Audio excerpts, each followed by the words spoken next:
তারকাদের রিল লাইফের পাশাপাশি রিয়েল লাইফ নিয়েও কম বেশি চর্চা হয়। বিশেষ করে পছন্দের তারকাদের মনের মানুষকে তা জানার আগ্রহ সকলের থাকে।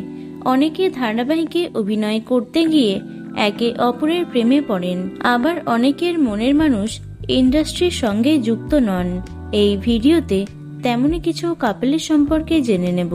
তো চলো শুরু করা যাক। সম্প্রতি কম্পাস ধারাবাহিকের মাধ্যমে টেলিভিশনে ডেবিউ করেছেন অভিনেত্রী পর্ণা চক্রবর্তী।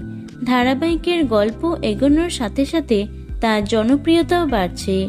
বাস্তবে তিনি প্রেম করছেন টলি অভিনেতা অরুণাভ দের সঙ্গে, যাকে বর্তমানে ফুলকি ধারাবাহিকে ছোট কুমারের চরিত্রে দেখা যাচ্ছে। টেলিভিশনের একজন জনপ্রিয় অভিনেতা তিনি। প্রায় একসাথেই ছবি পোস্ট করতে দেখা যায় তাদের জুটিকে বেশ পছন্দ করেছেন সকলে। দাদামণি ধারাবাহিকে অভিনয় করে সকলের মন জয় করেছেন অভিনেত্রী অনুষ্কা চক্রবর্তী। ধারাবাহিকের প্রতীকের সাথে জুটি বেঁধেছেন তিনি। তবে বাস্তব জীবনে অনুষ্কার মনের মানুষটি হলেন অভিনেতা অনুভব কাঞ্জিলাল, যাকে মিলি ধারাবাহিকে নায়কের ভূমিকায় দেখেছে দর্শক। এই পুজোতেই তিনি তার প্রেমিকের সঙ্গে সকলের পরিচয় করিয়ে দিয়েছেন।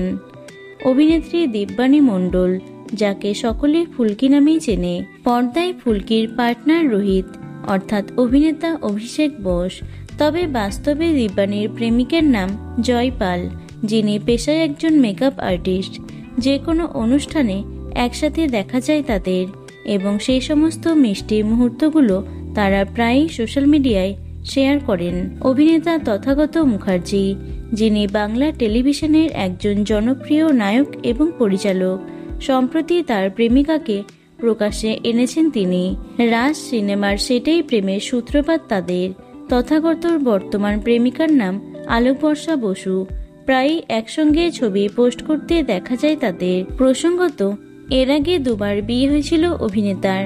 প্রথমে অভিনেত্রী কন্যাকুমারীর সঙ্গে এবং পরবর্তীকালে দেবলীনার সাথে বিয়ে হয়েছিল তার। তবে সুখের হয়নি তাদের সংসার, ডিভোর্স হয়ে যায় তাদের। এরপর বিবৃতি চট্টোপাধ্যায়ের সঙ্গেও তার নাম জড়িয়েছিল। তবে এবার সহকারী পরিচালক আলোকবর্ষার সাথে প্রেমের শিলমোহর দিলেন তিনি। তো বন্ধুরা, এতগুলো কাপলের মধ্যে কোন কাপলকে তোমাদের বেশি ভালো লাগলো অবশ্যই কমেন্টে জানিও। ভিডিওটি লাইক এবং শেয়ার করো।